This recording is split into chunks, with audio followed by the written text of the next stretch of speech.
izinkan kami kelompok 4 RBL TPB 8 untuk memperkenalkan diri. Berikut anggota kelompok kami. Ada Muhammad Faris Albani Febrianto dengan NIM 123130084, Alif Muhammad Iqbal dengan NIM 123130095, Yusuf Aditya dengan NIM 123130103, M. Fadil Ananta Putra dengan NIM 123430085, Marcella Putri Nur Sulistiawati dengan NIM 123344052, dan Elfrita Andrianti Huta Barat dengan NIM 123430080.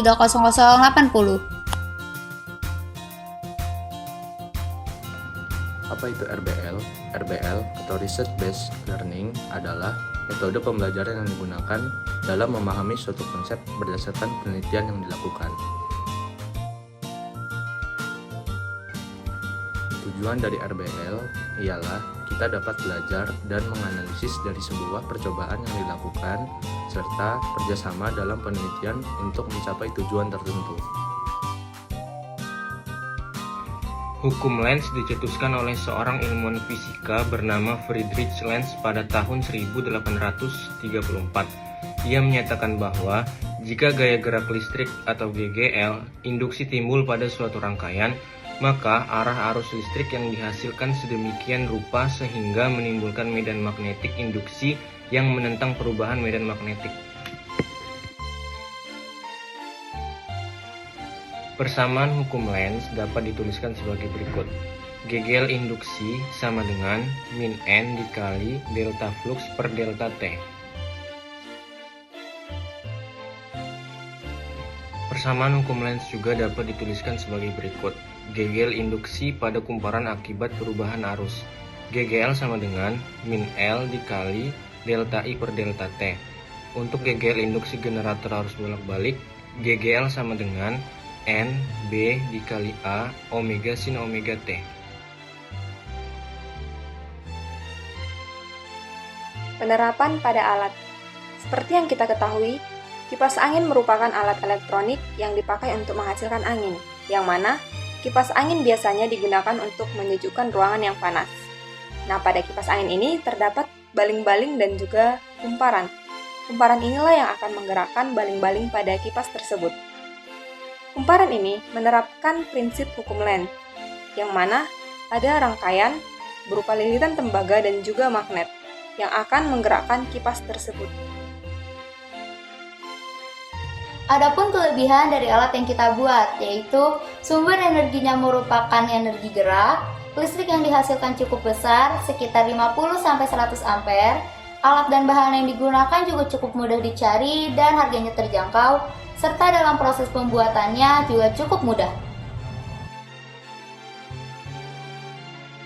Selain ada kelebihan, juga ada kekurangannya, yaitu daya listrik yang dihasilkan belum mampu untuk menghidupkan alat elektronik yang berdaya tinggi. Selanjutnya, karena masih menggunakan tenaga konvensional, maka alat tersebut tidak dapat digunakan dalam waktu yang relatif lama. Dan alat sederhana yang kami buat tidak memiliki standar efisiensi yang baik dalam penerapannya. Adapun solusi dari kelemahan alat tersebut adalah dengan meningkatkan efisiensi kerja alat dengan mengubah motor utama pada alat tersebut dari energi gerak menjadi energi listrik sepenuhnya, agar daya listrik yang dihasilkan menjadi lebih besar. Warahmatullahi wabarakatuh. Sekarang nama saya Muhammad Faris Albani Febrianto dengan NIM 123130084. Hari ini saya akan menjelaskan tentang alat-alat dan bahan-bahan yang akan kami gunakan. Di sini sesuai dengan tema kami akan menggunakan barang-barang bekas, yaitu salah satunya kipas bekas. Di sini kami sudah membongkar kipas tersebut dan kita dapatkan di sini ada cover yang akan berfungsi buat sebagai perputarannya nanti. Lalu ada batang besi 2 biji sebagai induksinya nanti. Batang besi untuk di dalam magnetnya nanti, ada lakban untuk menyambung kabel, gunting untuk memotong-motong barang, fitting lampu buat lampu nanti sebagai testernya, lalu ada kabel penyambung yang akan digunakan untuk menyambungkan dari kumparan ke fitting lampu, ada magnet kipas yang telah kami bongkar berfungsi buat sebagai penghasil listriknya. Ada kumparannya yang telah dililit sekitar 1.500 lilitan mungkin. Ada solder, ada cutter, terus ada multimeter yang digunakan untuk mengetes ampernya. Lalu ada timah buat solder dan ada obeng.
Join my dream, it's just the right time.